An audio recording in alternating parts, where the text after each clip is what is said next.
absolutely. So, we've been very blessed. We've had the same crew for 13 years.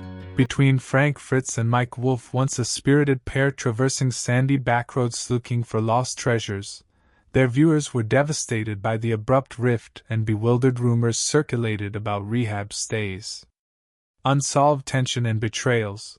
But no one anticipated receiving this misplaced letter from Mike Wolfe has emerged covertly to Frank. Disappearing like one of the vintage items they used to treasure, what's inscribed within doesn't provide closure, it starts a firestorm. What specifically did Mike Wolfe say? Everyone is incensed before we reveal it's satisfied. We have to return to their friendship's foundation is disintegrating. As well as the unresolved issues that made this letter is even more eerie because it comes from national TV stars' small-town pals prior to the celebrity, the cameras, and the vintage empires. Frank and Mike Wolfe, two lads named Fritz, were attempting to locate their position inside the peaceful blue-collar the Iowan communities of Bondorf and Davenport, met two awkward children in middle school. From broken households who came together over in Mike's unspoken comprehension of absence when he was a baby. His father had departed, and nor was Frank's in the image. That shared gap served as the basis of a friendship spanning several decades. The popular children weren't lacked funds for expensive clothing or direction, although they had a strong interest in the past and a passion for items that are thrown away and forgotten, while their peers' infatuation with fresh. Frank and Mike investigated alleyways for trends and junkyards, saving corroded bicycles' frames, old signs, oil cans, and anything else nobody else with a story saw any garbage. They witnessed the artistry and soul of the past. It served as more of a haven than a pastime. From the loneliness they carried in silence, their early years were characterized by hardship. Mike's mother scratched his family, juggling several jobs to support three. Frank was diagnosed in his teens. Crohn's disease is a debilitating disease that frequently targeted him for harassment, but during it all, Mike stayed at his side, strengthening their relationship. Despite hardship and their enthusiasm for lost relics turned into the light, they emerged from adversity. As they developed, as they grew older, their mutual passion evolved into purpose. They took a weekend in their 20s, sleeping in on road excursions to neighboring towns, vans subsisting on food at gas stations, and searching for auctions and estate sales. Mike began repairing bicycles to earn a living, as Frank started offering locals old things for sale. Merchants, despite the fact that money was always scarce, they were gradually establishing themselves as knowledgeable pickers with an acute sense of genuineness. By the late 90s, their side project had developed into something additional, sincere. Mike established antique archaeology, establishing a business that attracted customers, rapidly renowned for its many discoveries. And meanwhile, Mike's unadulterated narrative ability, Frank had established a significant foothold on respect for the vintage toy circuit for his perseverance and breadth of knowledge. Each individual, in spite of his health struggles, was paving the way, but they remained in contact, constantly swapping leads, insights, and encouragement. Then something changed. Mike started having larger dreams, which he thought that the Pick the Hunt game's beauty history, the human bond, was worthy of being distributed to a larger audience. He thought of a method to improve their enthusiasm as a side business to a national platform, and should he want to do so, he had a clear idea of who he wanted at his side, constructing the empire that will be the foundation of, by the early 2000s, American pickers. Mike, among his limited actions, Wolfe had background controlled. He had established a living, a simple yet fulfilling existence by doing what he cherished: antique archaeology. His store, which was increasing momentum, and his aptitude for the uncommon, rustic, and important historically made him a well-liked person among collectors. But Mike had a more ambitious plan, one that went well beyond retail establishments. He didn't visit wayside barns or flea markets, just wished to purchase and sell historical, wished to share it. He thought the art of selecting and learning tales through objects was more than just a career. Was archaeology a cultural discipline? Excavating, but persuading others of that was a different tale at a different time. Dominated by glitzy home remodeling programs and reality dramas, that our overproduced series featuring two men searching through barn trash appeared to be a rigid sell. Mike started presenting his concept to production firms, networks, and anybody. He wrote screenplays for movies, but who would listen? Crude video and made his own edits. Making sizzle reels on a tight budget, rejection became commonplace. The idea was dismissed repeatedly as well. Too remote of a niche, or just not. It was intriguing enough, but Mike persisted. Throughout the day, he sold antiques and pitched his performance at night, driven by an obstinate conviction that the world must observe what he observed. Following years of Mike saw doors crash in his face. Cineflex Media's interest in a production company that is interested in the rawness of his concept and his steadfast passion, but the subsequent obstacle was Mike didn't want an actor for the casting. Didn't want anyone to be a picker. Desired his brother, friend, and picker. Fritz Frank was apprehensive in Rust. Initially, he had created his own existence and own beat and wasn't quite convinced by facing a camera. However, the promise of exploration and, most importantly, he trusted Mike. Drew him in. There was already chemistry, it was authentic, and Mike thought no studio was the secret ingredient.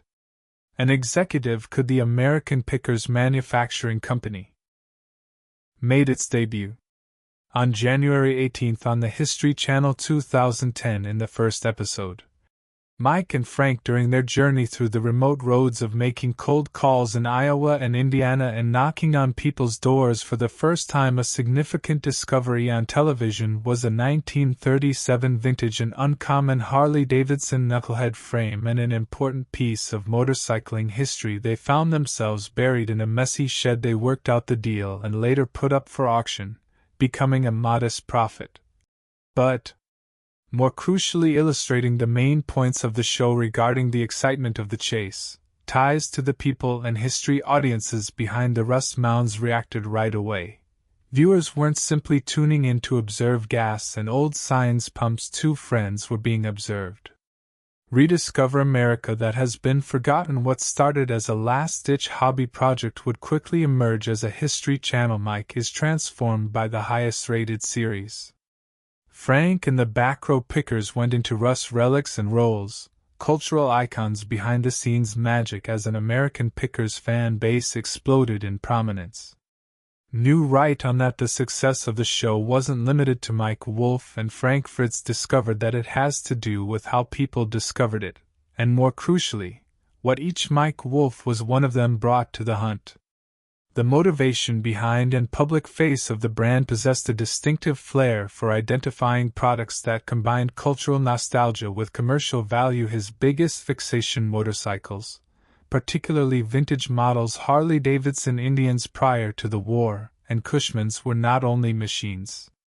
He found them to be works of historical art. However, Mike's knowledge was not restricted to. He had the eye of a marketer for motorcycles. Design, which makes him an expert at revealing porcelain and vintage advertising gems, signage, clocks, and drink machines at fueling stations, and souvenirs from the oil firm. He may track the development of a brand using font color schemes and fashions, frequently changing a lost Sinclair or Coca-Cola sign. He turned the gas globe into a 4F figure. An innate ability to tell stories led to these discoveries more than just goods. They turned into Frank Fritz time capsules. On the other hand, added a new vitality to the energetic, more subdued, and systematic. Based on his own personal interest, oil for small vintage toys is a specialty. Cans, vintage lunchboxes, and uncommon advertisements. Frank's firehouse mementos and tins. The enthusiasm for these pieces went beyond business. It was quite sentimental. For each it served as a window into people's everyday life. Of regular Americans, what they did, how they lived, and what they used. Americana's affections sprang from a personal location, and observers sensed that he was thorough, frequently going through boxes other people wouldn't. Be patient. Finding gold together, they found incredible riches. A royal collection, 1910. A Pioneer motorcycle is worth more than $55,000. An uncommon assortment of 1930s rolled-up circus banners discovered in a collection of old films in a dusty attic. Hollywood posters from the heyday preserved despite decades of filth. Findings weren't only objects. They were headlines, auction magnets, and museum artifacts. As their notoriety increased, so did their impact. Legendary individuals such as Jack Joe Perry of White Aerosmith and Dan the Black Keys Auerbach made appearances, influenced by the show's distinctive combination of nostalgia for pop culture and preservation. At one point, it seemed like nothing could go wrong despite their disagreements. Only appeared to hone their advantages. And their path was influenced by their shared past. Emotional burden, but achievement, notoriety, and they suffered from constant travel, and as the years went by, little fissures started to reveal the backstage area. Something had started to move quietly, initially subtly, almost imperceptible, but genuine, and for Frank, his health would come first. The lifetime struggle of Frank Fritz with behind his friendly demeanor is Crohn's disease. Frank's on-screen persona was waging a decades-long private conflict with Crohn's chronic inflammatory bowel disease state that would cast a shadow on each step of his professional life. Although Frank never made his sickness as the focal point of his identity, unavoidably influenced his work. At Crohn's is erratic and incapacitating, with symptoms that may suddenly worsen. Inconsistent long shoots on the road, stress from meals, and the absence of privacy that resulted from frequent travel made exceptionally controlling the illness challenging. Frank once acknowledged in interviews conducted at specific episodes he would record while suffering agonizing suffering and the yearning to understand where the closest restroom is located. Times as the timetable for the program grew more demanding within the Frank's performances in the mid-2000s and 1940s became distinctly irregular. He would occasionally disappear from a number of sequential episodes that caused fans to worry. Even so, producers and networks representatives frequently mentioned health reasons that became more obvious that there was more going on behind scenes. From a fast-paced reality show series in rural America was punishing someone physically for even the healthiest individual,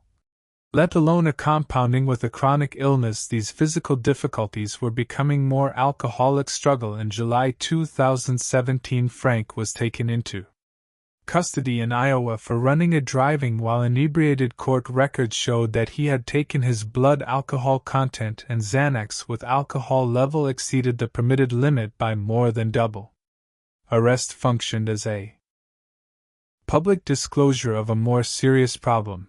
And as Frank kept struggle harder with addiction and disease, problems that are both personal and professional might start to emerge as the creative clash between personality types and increasing stress as the years passed. And after the breakout, American Pickers matured, hit the cracks in the cultural mainstream. Between Frank Fritz and Mike Wolfe started to deepen gradually rather than abruptly, formed by contrasting characters, imaginative theories, and inequitable command behind the scenes of what had previously been a partnership based on trust and common enthusiasm had begun to feel more similar to a hierarchy. The leadership issue was friction. As opposed to a partnership, Mike Wolfe was more than simply the spokesperson for the demonstrate that he was its executive and founder. Producer. That position provided him with important impact on the course of the Frank series, both on and off camera. Despite being a cornerstone of the brand, he frequently found himself marginalized in the process of making decisions. Over time, he claimed to have felt diminished to the position of sidekick, a feeling he expressed directly. He stated that the show is skewed towards he 1000%. Only the addition of creative differences fuel for Mike, and Frank's escalating fire had always gone about selecting from slightly different viewpoints. Mike centered on motorbike signs and large Americana ticket, but Frank had an enthusiasm for more modest treasures, such as antique tools, oil cans, and toys. Once complementary preferences started to conflict about what and how to purchase, amount to pay, and the quality of the agreements. Occasionally negotiated surfaced on screen and frequently became more intense off camera. Frank furthermore became irritated with the show's format, which he thought had expanded stale and monotonous. He desired to change present new topics, new locales, and various selecting angles. Lifestyle Mike is more at ease with the recipe that helped them succeed, was less willing to take innovative chances. Additionally, their commercial partnership was, according to reports, Frank felt strained. Not only emotionally but also in terms of money. There were long-standing annoyances with the way earnings were split. Especially when the brand extended beyond the TV show, conflicts emerged around the ownership and direction of archaeology and antiquity shops, with varying opinions regarding their development, and administration conflicts between identity and money gradually contaminated what was once a common entrepreneurial aspiration. Then Mike's more intimate fractures. Vivacious, media savvy, and fearless Frank, the focus of attention, by contrast, was more subdued, peaceful, and growing more reclusive as health and they suffered from emotional tension. Once balanced, various temperaments began to fight. Episodes were identified by subtle tension on screen, jokes that missed cues, extended silences, and landed flat behind the scenes. Correspondence between the two hosts were erratic. Occasionally absent misunderstandings became very serious. Discussions descended into hostility, and eventually, distance replaced contention. The combination of these elements shattered the basis of their decades-long relationship. The very thing that had reunited them was now separating them. And then, as silently after he had gained national attention, Fritz moved out of Frank's way. And the subsequent quiet in 2020 and silence. Fritz moved away from American Pickers first mentioned the time to manage and the requirement for back surgery, his continuous struggle with Crohn's illness at the moment. Both he and the supporters thought it would be a brief break. But as episodes, both as Mike and without him, Wolfe and Danielle Colby, his co-star, kept recording, the quiet about Frank's absence turned into louder. No formal justification was provided. Months, and then the history. In July 2021, what many had feared was confirmed by the channel. Frank would not be coming back to the program. Mike issued a well-crafted public message offering condolences and support for his lifelong companion. "I'll definitely miss like all of you, Frank," he said. "I pray for everything to go well and for the best." Items for him on the following section of his travel. However, Frank wasn't amused. He retorted, "That's not true." In Mike's statement during the interview was merely PR. He clarified that the two had not spoken almost 2 years ago, and that the decision to leave was not made jointly by the supporters. It validated what had long been believed, that this was more than a health-connected breakup but a more profound separation. Additionally, Frank's situation would only get worse than their condition of addiction, and the shattering point after leaving the United States. The lives of Pickers Fritz went on to decline as a result of addiction and chronic health problems. Even if he had previously been in treatment for his struggle with alcohol continued without the show's structure and the backing of his previous squad, he turned into becoming more remote. And then in July 2022, when tragedy struck, Frank endured a severe stroke at his Davenport, Iowa home. A friend discovered him unresponsive and summoned emergency services right away. Was taken to the hospital immediately and put in critical care after suffering a stroke. Has significant disabilities, and even though he lived, but he never entirely healed. In the months that followed, Frank needed full-time treatment and was assigned to conservatorship with a buddy of many years chosen to oversee his financial affairs and medical judgments. The stroke signaled a terrible turning point that affects not just Frank's condition, but for any possibility of mending his broken friendship. Right now, with Mike Wolfe, the two continued to communicate. Missing at this point, the quiet was filled with something more substantial than bitter regret, frailty as well as finality. But despite the harm appeared irrevocable, a reunion was just around the corner. A last embrace and reconciliation before to farewell in the early 2023. Following years of bitterness and quiet, and Mike Wolfe's unanswered calls at last contacted the contact. Frank Fritz wasn't spurred by a chance to be interviewed or fan pressure, but by sorrow, guilt, and the increasing understanding that time was Frank's stroke had left him exhausted. Living with partial paralysis under guardianship in an assisted living facility, only news of his outside Davenport, Iowa. The illness has subtly spread through close quarters, and it was a call from someone who, a common friend who had remained near Frank during his recuperation, that Mike was finally persuaded to act out the reunion. Was set up discreetly, with no cameras. Producers were merely two longtime buddies who had once laughed and dreamed of roads. Were seated opposite one another in the assisted living facility's quiet room where Frank had previously spent much of his time. Your witnesses in the present. Mike characterized it as real and sad.